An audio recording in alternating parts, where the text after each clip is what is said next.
আসসালামু আলাইকুম। আমন্ত্রণ জানাচ্ছি আইজি ক্রিয়েশন নিউজ আপডেটে। সঙ্গে আছি আমি ইমতিয়াজ আহমেদ। শুরুতেই সংবাদ শিরোনাম। অবশেষে চীনের প্ল্যানে খুলে যাচ্ছে তিস্তা পারের মানুষের ভাগ্য, অস্বস্তিতে দিল্লি। ঢাকা 15 আসনে নারীদের উপর বিএনপির হামলা নিয়ে কড়া কথা বললেন জামাত আমির। বাংলাদেশ থেকে কূটনীতিক পরিবারের সদস্যদের ফিরিয়ে নিচ্ছে ভারত, কারণ কি? মার্কিন পতাকা হাতে গ্রিনল্যান্ডের ট্রাম্প।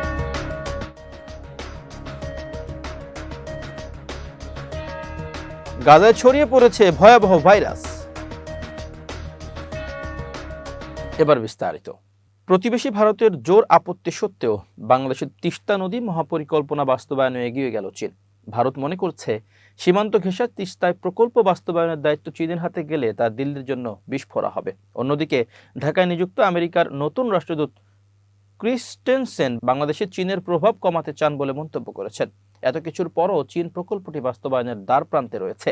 19 জানুয়ারি পরিবেশ উপদেষ্টা রিজওয়ানা হাসানের সঙ্গে চীনের রাষ্ট্রদূত ইয়াও ওয়েন রংপুরের কাউনিয়া ব্রিজ সংলগ্ন তিস্তা নদীর তীব্র ভাঙন প্রবণ এলাকাগুলো পরিদর্শন করেন। পরিবেশ উপদেষ্টা ও চীনা রাষ্ট্রদূত একটি নৌকায় করে তিস্তার উভয় তীর পর্যবেক্ষণ করেন এবং বাংলাদেশের সার্বিক উন্নয়ন ও পরিবেশগত বিষয় নিয়ে মতবিনিময় করেন। তারা নদীর তীরবর্তী এলাকার ক্ষতিগ্রস্ত মানুষের সঙ্গে সরাসরি কথা বলেন, তাদের জীবনযাত্রা ও দীর্ঘদিনের দাবির প্রতি মনোযোগ দেন এবং প্রাকৃতিক দুর্যোগ মোকাবেলায় পাশে থাকার আশ্বাস দেন।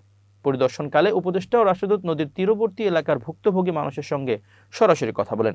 ভাঙনের ফলে ক্ষতিগ্রস্ত পরিবারগুলোর বর্তমান অবস্থা, জীবনযাত্রার সংকট এবং তাদের দীর্ঘদিনের দাবিগুলো মনোযোগ দিয়ে শোনেন তারা। এ সময় তারা স্থানীয় বাসিন্দাদের খোঁজ খবর নেন এবং এই প্রাকৃতিক দুর্যোগ মোকাবেলায় তাদের পাশে থাকার আশ্বাস দেন। দীর্ঘদিন ধরে তিস্তা মহাপরিকল্পনা বাস্তবায়নের অপেক্ষায় থাকা এই অঞ্চলের মানুষের মনে আজকের এই উচ্চ পর্যায়ের সফর নতুন আশার সঞ্চার করেছে। কাউনিয়া এলাকার স্থানীয় বাসিন্দারা জানান, তারা ত্রাণ নয় বরং নদীর স্থায়ী বাঁধ এবং ভাঙন রোধে কার্যকর পদক্ষেপ চান। তিস্তা পারের স্থানীয় আকবর আলী বলেন, চীনা রাষ্ট্রদূত এসে আমাদের সঙ্গে কথা বলেছেন। তিনি আশ্বাস দিয়েছেন দ্রুততম সময়ের মধ্যে বাস্তবায়ন হবে তিস্তা মহাপরিকল্পনা। এটি বাস্তবায়ন হলে এই অঞ্চলের মানুষের জীবনযাত্রার মান উন্নত হওয়ার পাশাপাশি তারা একটি নিশ্চিত জীবন পাবেন। পরিবেশ উপদেষ্টা বলেন, তিস্তা নদী ব্যবস্থাপনা ও ব্যাপক ভিত্তিক উন্নয়ন প্রকল্পে কারিগরি ও আর্থিক সহযোগিতা করছে চীন। তিস্তা মহাপরিকল্পনা প্রকল্প বাস্তবায়নে পুরোপুরি প্রতিশ্রুতিবদ্ধ চীন। আজকের এই সফর সেই প্রক্রিয়ারই একটি গুরুত্বপূর্ণ অংশ। তিনি আরো বলেন, এখন এটা দুই ধরনের সমীক্ষা চলছে।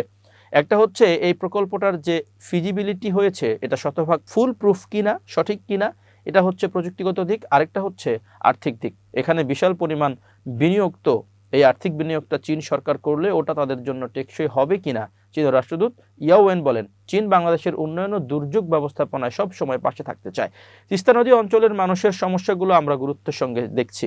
এই পরিদর্শন আমাদের ভবিষ্যৎ পরিকল্পনা গ্রহণে সহায়ক হবে। আশা করছি খুব শীঘ্রই তিস্তা মহাপরিকল্পনা বাস্তবায়ন হবে। এ সময় চীনা রাষ্ট্রদূত চলমান কারিগরি মূল্যায়ন দ্রুত সম্পন্ন করার বিষয়ে চীনের প্রতিশ্রুতি পুনর্ব্যক্ত করেন। পাশাপাশি রাষ্ট্রদূত বাংলাদেশের চলমান গণতান্ত্রিক রূপান্তর প্রক্রিয়ায় তার সরকারের অব্যাহত সমর্থনের কথা পুনরায় উল্লেখ করেন।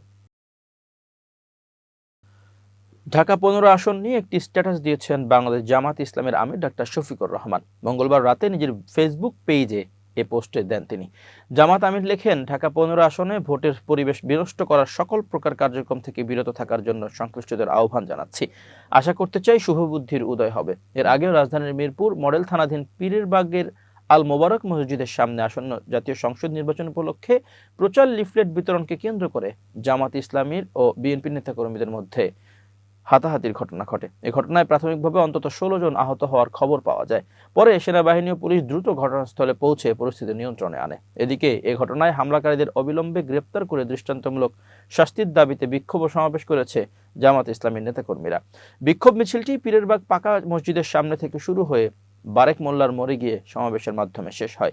সমাবেশে উপস্থিত ছিলেন জামাত ইসলামের ঢাকা মহানগরী উত্তরের কর্মপরিষদ সদস্য শাহ আলম তুহিন, কাফরুল পশ্চিম থানা জামায়াতের আমির আব্দুল মতিন খান, থানার নেতা আতিকুর রহমান রায়হান ও ওয়াহিদুর রহমান। নিরাপত্তাজনিত ঝুঁকির কারণে বাংলাদেশে কর্মরত নিজেদের কূটনৈতিক কর্মকর্তাদের পরিবারের সদস্যদের ফিরিয়ে আনার সিদ্ধান্ত নিয়েছে ভারত। মঙ্গলবার দেশটির কেন্দ্রীয় সরকার পর্যায়ে এই সিদ্ধান্ত নেওয়া হয়েছে বলে এক প্রতিবেদনে জানিয়েছে বার্তা সংস্থা পিটিআই। ভারতের প্রধান দূতাবাস বা হাইকমিশন ঢাকায়, এছাড়া সহকারী হাইকমিশনগুলো রয়েছে খুলনা, রাজশাহী, চট্টগ্রাম ও সিলেটে সবগুলো মিশন থেকেই কূটনীতিক ও অন্য কর্মকর্তাদের পরিবারের সদস্যদের ফিরিয়ে নেওয়া হচ্ছে।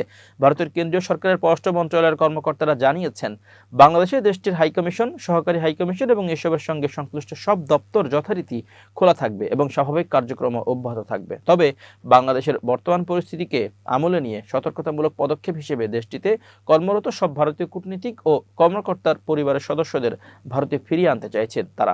আগামী 12 ফেব্রুয়ারি বাংলাদেশে জাতীয় নির্বাচন হওয়ার কথা। তার মাত্র কয়েক সপ্তাহ আগে এ পদক্ষেপ নিল ভারত। আসন্ন সংবিধান সংস্কার সংক্রান্ত গণভোটে দেশবাসীকে সরাসরি না ভোট দেওয়ার আহ্বান জানিয়েছেন জাতীয় পার্টির চেয়ারম্যান জি এম কাদের। মঙ্গলবার 20 জানুয়ারি বিকেলে রাজধানীর গ্র্যান্ড প্যালেস হোটেলে আয়োজিত এক সংবাদ সম্মেলনে তিনি এই ঘোষণা দেন। জি এম কাদের বলেন, এই গণভোট পুরোপুরি সংবিধান বিরোধী এবং অবাস্তব। এটি বাস্তবায়িত হলে দেশ গভীর রাজনৈতিক অস্থিতিশীলতার দিকে ধাবিত হবে বলে মন্তব্য করেন তিনি। জাপা চেয়ারম্যান আরও বলেন, অন্তর্বর্তীকালীন সরকার সংবিধান রক্ষার শপথ নিয়ে ক্ষমতায় এসেও এমন এক প্রক্রিয়ায় হাত দিয়েছে যারা কোনো সাংবিধানিক ভিত্তি নেই। তিনি দাবি করেন, সংবিধান অনুযায়ী কেবল একটি নির্বাচিত সংসদই নির্ধারিত আইনি প্রক্রিয়ায় সংবিধান সংশোধন করার ক্ষমতা রাখে।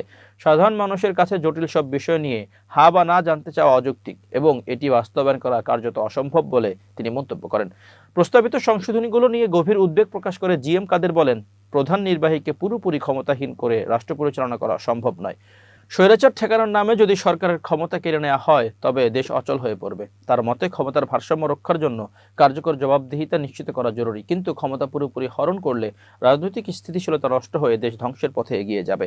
সংবাদ সম্মেলনে জি এম কাদের অভিযোগ করেন, সংবিধান সংস্কারের মতো গুরুত্বপূর্ণ বিষয়ে জাতীয় পার্টির মতো অভিজ্ঞ রাজনৈতিক দলের মতামত উপেক্ষা করা হয়েছে। তাদের দীর্ঘদিনের সংসদীয় অভিজ্ঞতা থাকা সত্ত্বেও কোনো আলোচনা না করায় দলটি ক্ষোভ প্রকাশ করেছে।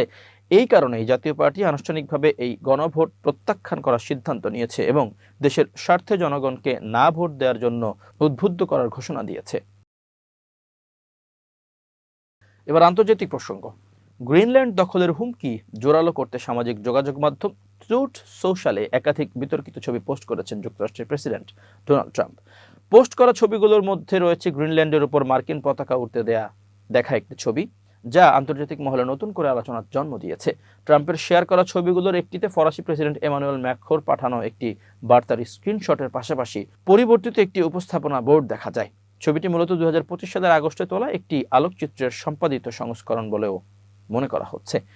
ওই সময় ইউক্রেন যুদ্ধ নিয়ে রুশ প্রেসিডেন্ট ভ্লাদিমির পুতিনের সঙ্গে ট্রাম্পের ফোনালাপের প্রেক্ষাপটে ইউরোপীয় নেতারা ওয়াশিংটন সফর করেছিলেন। ট্রুথ সোশ্যালে প্রকাশিত ছবিতে দেখা যায় উপস্থাপনা বোর্ডের উত্তর আমেরিকা, কানাডা ও গ্রিনল্যান্ডের উপর মার্কিন পতাকা বসানো হয়েছে, অথচ মূল ছবিতে ইউক্রেন সংঘাতের ফ্রন্ট লাইন প্রদর্শিত ছিল। ওই মূল ছবি ইউরোপীয় নেতাদের ওয়াশিংটন সফরের পর হোয়াইট হাউসের অফিসিয়াল ফ্লিকার অ্যাকাউন্টে প্রকাশ করা হয়েছিল। এছাড়া ট্রাম্প আরেকটি ইলাস্ট্রেশন ধর্মী ছবি পোস্ট করেছেন, যেখানে তিনি গ্রিনল্যান্ডে মার্কিন পতাকা স্থাপন করতে দেখা যায়।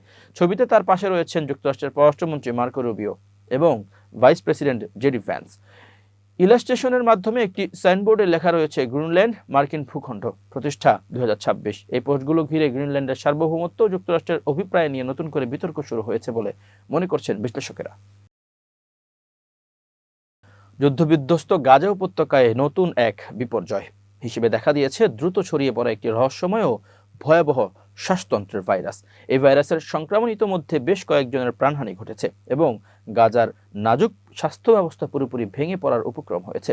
খবর টিআরটি ওয়ার্ল্ডের।